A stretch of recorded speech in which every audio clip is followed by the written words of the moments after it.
assistir a apresentação dos colegas, muitas coisas vêm na minha cabeça, né? A gente começa a se encontrar, ver que existem formas diferentes de fazer a gestão de áreas protegidas, né? E também trazer aqui um desafio que é ser gestor público de uma unidade de conservação pública. Quando a gente fala de ferramentas de inovação, falar com o servidor público talvez não seja melhor modelo, vamos falar assim. Porque nós nascemos, quando a gente é servidor público, nós nascemos para seguir as regras conforme essa escrita. Esse é o princípio de administração pública. E a gente tem que ter muito jogo de cintura para poder inovar. Eu vou trazer algumas dessas inovações para vocês. Nós temos, na verdade, são ferramentas que já existem. Eu quero falar para vocês um pouco da nossa maior unidade de conservação que nós temos no Pantanal Sul Mato Grossense, que é o Parque Estadual do Pantanal do Rio Negro. Tem um pouco mais de 76 mil hectares, uma grande zona de amortecimento, na região da Colônia. E tem sido um grande desafio para nós. E esse ano a gente iniciou uma série de ações que a gente vai poder contribuir também com vocês também. Então, o nosso parque ele está localizado nos municípios de Aquidauana e Corumbá. Como vocês podem ver, em verde, nós temos aí em volta dela uma área de várias unidades de conservação, né? Temos alguns RPPMs em torno, RPPM Fazendinha, RPPM Patão, Santa Sofia, né? Um pouco mais para frente a Fazenda Negro, aqui o outro RPPM. E ele foi criado no ano de 2000. Então ela foi criada num movimento onde várias unidades de conservação foram criadas no estado do Mato Grosso do Sul. E o que acontece, né? A ferramenta que nós temos para trazer inovação para a unidade de conservação é o plano de manejo. Se a gente pegar a lei do Sistema Nacional de Unidades de Conservação, ela é bem amarrada e ela só abre para a gente inovar quando você tem um plano de manejo, e ainda assim dentro das regras de precisa. E essa unidade de conservação, ela teve um plano de manejo publicado no ano de 2009. E de lá para cá, né, nós passamos os anos observando que algumas coisas precisavam ser adequadas a essa gestão.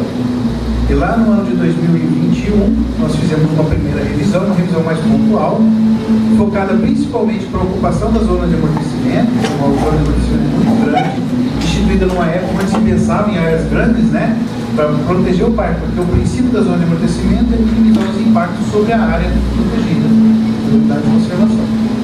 E nós tínhamos algumas restrições que não cabiam para isso, né? Nós tirávamos, da maneira que estava, o ideal seria desapropriar toda a zona de amortecimento, que é um outro parque. Então nós temos que entrar e cuidar dessa questão dos direitos que existem de propriedade e tudo mais. E além disso, também a questão da pesca profissional. Então existe aqui naquela região, foi observado pela instituição, pela IMASU, que existia uma pesca profissional bastante pesada, né? São toneladas de peixe que saíram daquela região. Nós tivemos a orientação, então, de estudar um pouquinho mais essa restrição, né, em cima do pescado. E agora, mais recentemente, então, nós vamos fazer agora uma revisão mais completa, e essa é uma parceria que nós temos com a MUPAN, o Wetlands e outras instituições, que através do projeto do GEF, né, do Global de Meio Ambiente, fazer uma revisão bem mais profunda, onde nós vamos incluir algumas coisas novas, dentre as quais a gente vai tratar do manejo integrado de fogo dentro dessa unidade de conservação. No plano de manejo, como eu falei, é o lugar onde nós temos as possibilidades de inovar um pouco mais, né? É uma ferramenta importante para nós. E já foi falar de manejo adaptativo, isso aí com certeza nós vamos depois tratar com mais calma, mas todo plano de manejo existe um programa de pesquisa e monitoramento. Não é diferente no nosso plano de manejo lá de 2009, né, que permite a gente fazer estudos, pesquisas, para que a gente descubra a melhor forma de utilizar o ambiente, né, de uma maneira mais adequada para aquele local. Quando a gente fala de Pantanal, já foi bem colocado aqui pela Kátia, ele tem um ambiente muito diferenciado das outras áreas que nós temos. Aqui no estado de Mato Grosso do Sul mesmo, né, cada unidade de conservação é específica. Cada bioma é específico. Nós temos 3 oficialmente reconhecidos, tirando o Chaco, né? O quarto, e cada um tem a sua realidade. Então, quando a gente desenvolve as pesquisas dentro dessas áreas protegidas, nós estamos trazendo a possibilidade de inovar um pouco mais. E também monitorando os impactos da unidade de conservação, das atividades que estão sendo desenvolvidas nela, para todo o ambiente também. E a unidade também traz impactos, interessante, né? Negativos. O Parque Estadual do Pantanal do Rio Negro, se a gente fechar ele do jeito que está, nós vamos queimar o Pantanal inteiro todo ano. Olha só, né? O impacto advindo de uma unidade de conservação. Mas como trabalhar isso? O plano de manejo dá essa oportunidade para a gente pesquisar. Nós temos algumas pesquisas que estão sendo realizadas nesse sentido. Por favor. Como falei, o GFTRestre, a partir de 3, 4 anos atrás, então ele iniciou, né, foram abertos alguns editais, e nós conseguimos trazer alguns aqui para o Estado, dentre as quais a MUPAN concorreu a um desses editais, que vai tornar possível essa revisão do plano de manejo, mas não só isso, né?